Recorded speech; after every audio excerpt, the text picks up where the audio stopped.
Hi there, it's Eliza Roberts and Eric.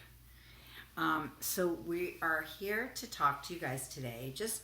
You're all, studying, you're working actors and acting students in the UK and in different parts of Europe.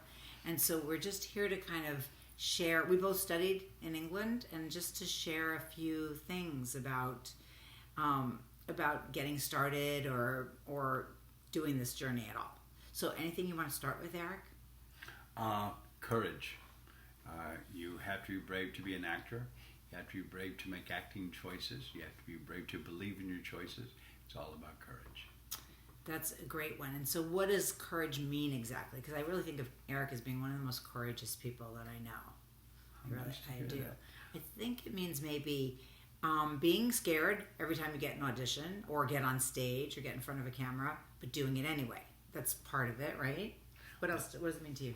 Well, I hope there's nothing wrong with fear, because I've been scared at every single audition and or first day on a set I've ever had. Scared, like a child scared. So fear for me is good because it's a drive. It's an energy that when I line it up, it's pure and it's honest, because it's scared. And it's scared of all the right things to be scared of, all the things that we all fear. I hear a lot of people say that. For me, fear is not good because it's very inhibiting. And inhibition is, of course, the enemy of the actor. So I think that when you walk in a room, instead of feeling that you're begging for something, asking for something.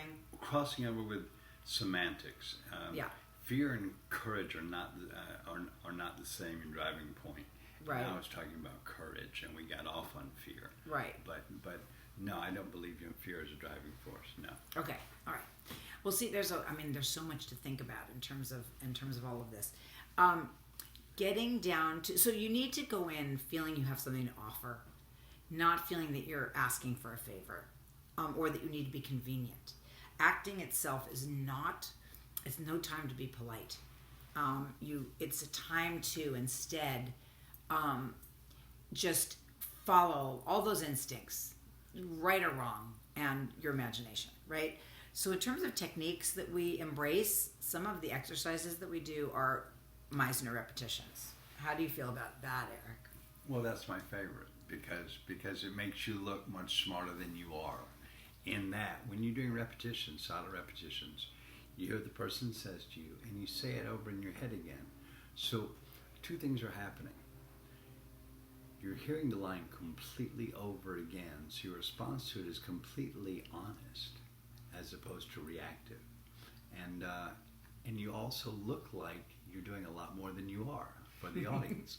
So it kills you two birds with one stone. It helps, and it makes you look better than you are, at least for me. Right, but I don't like that expression. We're very big animal activists and vegans and animal protectors, so we'll come up with a new expression. But what did I do wrong? What? Two birds with one stone. We don't.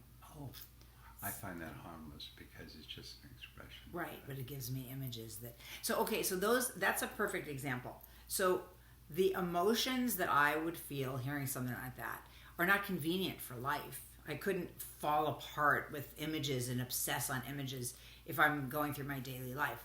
But as an actor, in a moment, in a scene, if you start to go there, go all the way. Go there. Go, whatever starts to come up from inside. Because what we love to watch is not people with planned things to say. We love to watch people react. That's why the re-listening of the repetitions is so great. So the way repetitions basically work is, go ahead, ask me something and I'll repeat and we'll do a little. Go ahead. Would you go to the store for me? Yes. Okay, that's one delivery. Now listen to the difference. Ask me again. Would you go to the store for me? Would I go to the store for you? Yeah. It's magic. It also means that after all the work that you may put into deciphering the material or whatever, then you put that all aside and your only job is to listen. Even if you're playing somebody who's a terrible listener, it doesn't matter. We're still watching you be affected. Okay. Other exercises that we do are what we call activities. So you're at home, you take a bunch of coins, let's say, all different denominations, or a pile of laundry, and your task is sit at a table or the floor or whatever to fold the laundry. Now, this is the kind of exercise that it doesn't take time away from your life either, because you incorporate this in your life's routine, like doing laundry, like going through your drawers, whatever it is. Exactly. You incorporate it, and you do your dialogue while you're folding your shirt, and you're doing, now what a rogue and peasant slave am I? This is most brave that I, the son socks of a dear father, murdered. And you're just, and it's not at all related to the subject. Mm-hmm. But then you really have all the images in the proper place, everything, nothing can throw you because it's socks. But even though you're talking about murder, but you're folding socks. And it becomes an exercise in focus, in belief, in doing it, in the other presentation of it. You become very uninhibited with your socks. Yeah, and it's also, it serves the cardinal rule, which is to be believable. So you don't indicate when you're sorting the coins in piles or you're folding the laundry, you don't do like, well, this is what it would be like if I was folding laundry. Actually fold it. And that's what you concentrate on, not the dialogue. Dialogue can basically go screw itself. You actually do this while you're talking. It adds something, and then you bring that energy. If that's not the blocking in the scene, which usually it's not, you bring that energy to the scene. So these are like really specific things that are part of our working actor program. Well said. Well said. One thing that's great is these days you can just make a movie. Just do it. Just use your phone, use your friends, write whatever, improvise, do it, promote it. It's much harder to be a good promoter than it is to be a good actor. I mean, I shouldn't say that, but promotion is it's a mean trick. But all right, so it's true though. You can just kind of do your things.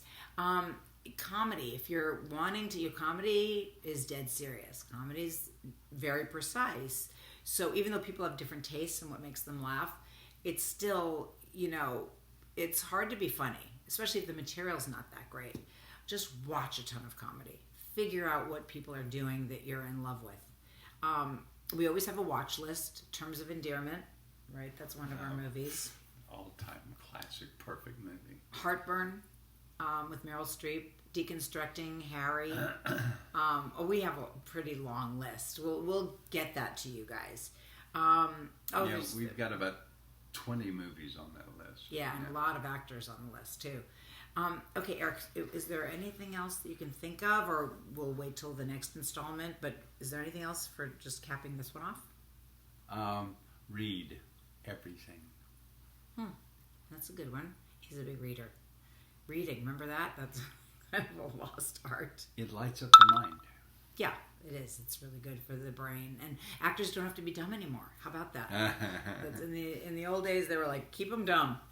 But not anymore. It's quite the opposite now. Anyway, enjoy, you guys. Life is short and fame is fake. And so if this is your dream, dream it. Right? Nice. Okay. Talk to you guys soon.